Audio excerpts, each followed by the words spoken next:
Hello, and happy trails, everyone.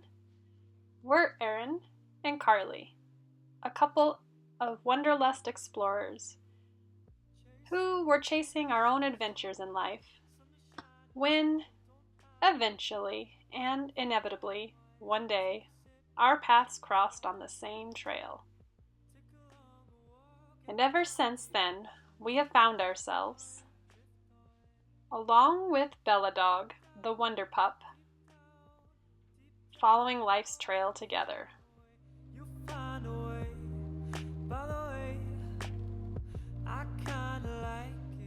We're happy to have you adventure with Affinity Forest. Come join us as we explore the outdoors, volunteer with different organizations,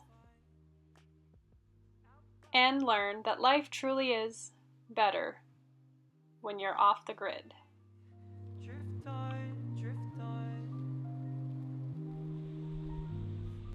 Come join us on this episode of Adventures with Erin and Carly as we spend the 4th of July weekend away from it all with a fantastic bunch of friends camping in Eastern Oregon at Priest's Hole.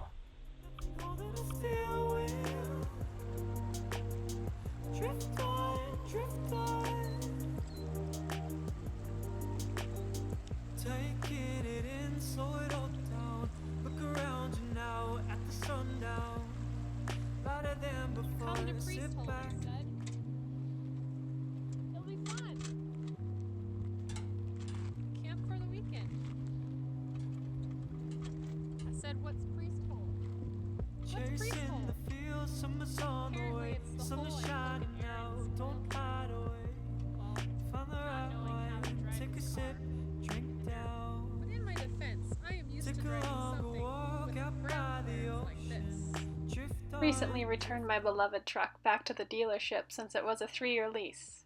Wasn't she a beaut? I mean, look at that ground clearance. We had a lot of great adventures together. So yeah, not being used to driving such a low to the ground car, I bounced Erin's oil can on a rock in the dirt trails this past weekend, leaving the car stranded in a Laura Ingalls Wilder little house on the prairie style canyon, far away from cell service and nearest town miles and miles away. But before all of this happened, and this, Drift on, drift there was on. this. I enjoyed myself some JOMO time. I recently heard this word on a podcast. It's the opposite of FOMO, fear of missing out. JOMO is the joy of missing out. As someone who has never really resonated with FOMO, this new term is something I can really understand. As a natural introvert, I relish in my me time. Solo bike rides, hikes, time for self-reflection and exploration of the natural world around me, and my inner self on my own pace. My hike was followed by some more JOMO time in the kitchen, trying a new baking recipe, paleo dark chocolate chip peppermint cookies to contribute to the camping trip. Then it was time to leave the concrete jungle of society and head out to East, to join Erin and my friends for some camping and time outdoors. As I was finishing up baking the cookies and packing up my bag for the weekend, I really was ready to join everyone and sleep under some stars. I like it like this, the windows down, glasses and hat on, driving a dirt road, Bella Dog, the Wonder Pup as my passenger, the hype and stoke of the promise of a Friday night headed out of town, getting to that dirt road, leaving the concrete and noises of city living behind me, the river and my friends pulling me for a weekend away from it all. Drift on.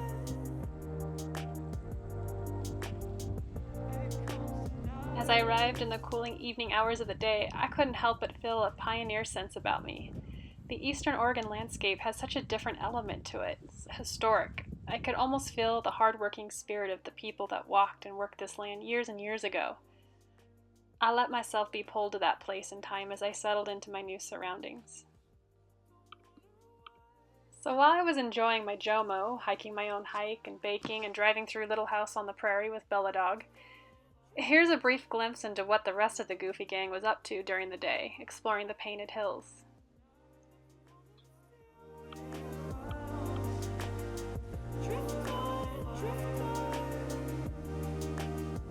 Out by the ocean.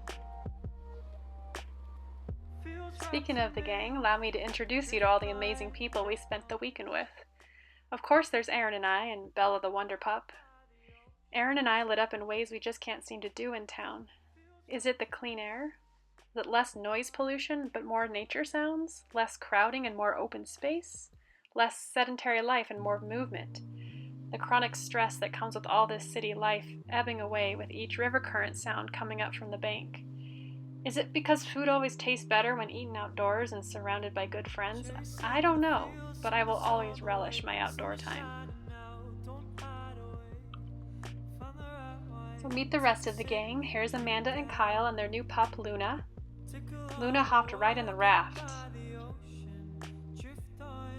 And then meet Philip, an amazing ukulele player who entertained us with piratey songs around the fire pit throughout the weekend. His dog Corbin was along for the adventure and any food droppings all weekend.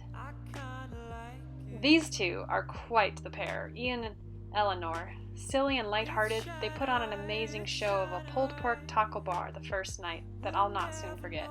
Ian spent the entire night before the trip slowly smoking the pork, tending to it every couple of hours throughout the night. It was delicious. The life of the party, Amy. The perfect combination of wicked smart and intelligent, PhD, grant-writing wizard of sciencey things that I can't even begin to explain or understand, but a total free spirit when given the opportunity. She also surprised us with her fire dancing skills on the 4th of July. Stay tuned for a cool video later. And of course, Bella. This trip could very well be her last big trip. 12 and a half years old and so many adventures behind her. Those adventures in frisbee jumps really has given her some major arthritis in her older years, and mostly blind, but both her nose and appetite are solid, so it goes. Quick shameless action video montage. She was amazing at frisbee.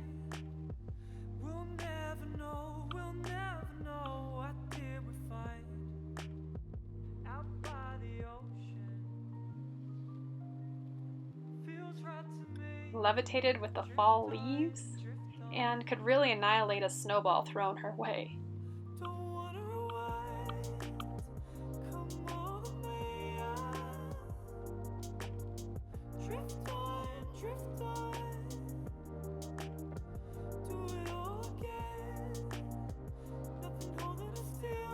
But back to the gang. There was hiking throughout the weekend.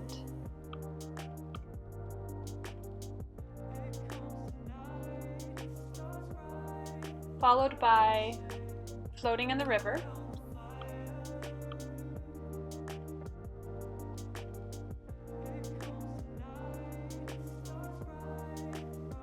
these are Aaron's happy faces.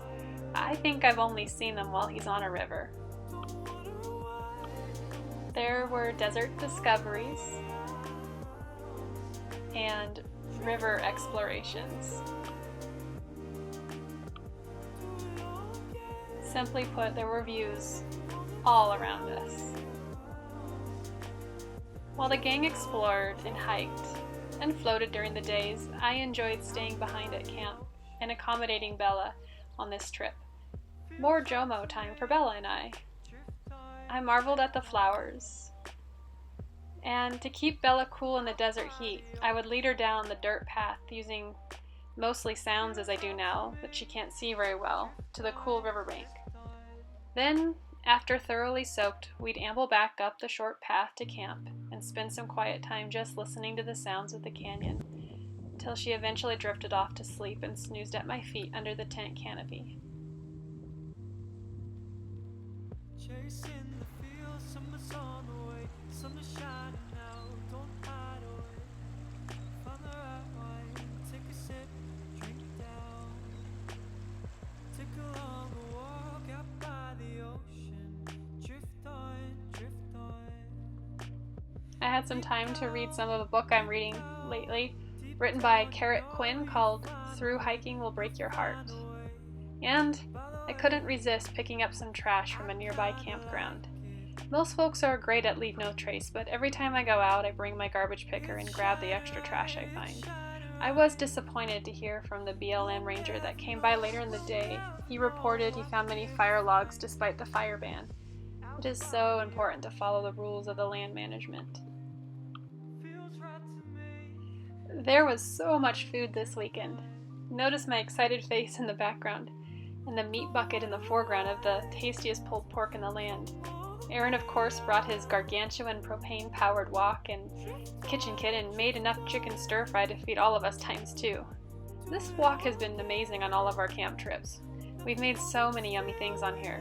I enjoy being the vegetable chopper and then dumping it all into the wok before standing back and watching Aaron as he stirs up the goodness. He adds such tasty ingredients to the mix, it's always a hit amongst whatever campmates we are with.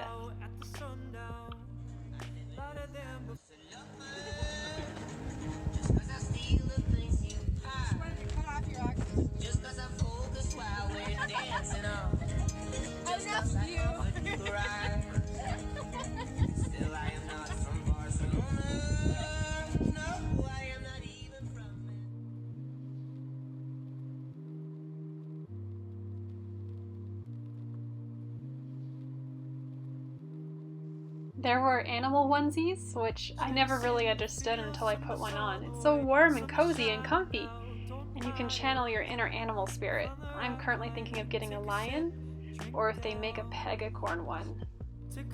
For this trip, I borrowed Aaron's dragon onesie and cozied up next to him for the fireworks show.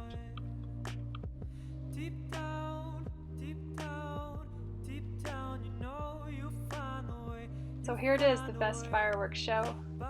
Mother Nature's best show, the sunset. For the past 4 to 5 years, this is how I've been spending my 4th of July.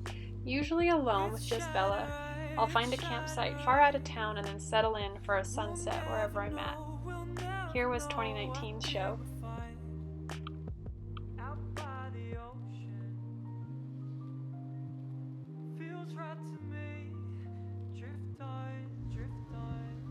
After the sunset fireworks show, we spent about 20 to 30 minutes watching the birds come out in the twilight and swoop and fly past us on the cliff, catching bugs. Once the sun fully set under the blankets of the hilltops to the west, and before we watched the full moon rise over the tops of the opposite hills, Amy treated us to a spontaneous halftime show. It was so beautiful to watch and listen to. I enjoyed the juxtaposition of the sounds of the river current rushing past her legs as she moved them to steady herself against the sounds of the fire whooshing around in the air as she spun the fire faster and faster. It's shining right, it's shining right. We'll never know what did we find out by the ocean. There is a member of our group that is no longer with us. But throughout this weekend and at this moment here, their presence and spirit was definitely there, floating on the wind around Amy, and I believe dancing in the river with her. And even though there is loss and a virus that has forever altered our world, the world still turns, doesn't it? I recall asking aloud to no one in particular as we all turned to watch the moon rise over the hills. I settled into my camp chair in dragon suit, leaning into Aaron's shoulder, and greeted the moonlight. The rest of the evening was spent as any good camping trip should, around a fire, propane in this situation, telling stories, the smell of burnt s'mores in the air, a ukulele song being picked out, surrounded by friends and laughter, dogs asleep at our feet. The next morning brought coffee and camp chairs, followed by begrudgingly striking camp, saying our farewells, making plans for the next adventure, and one last group shot, before we all piled into our cars to head back to our towns and cities.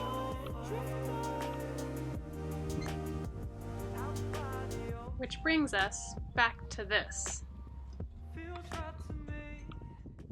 Okay, long story short.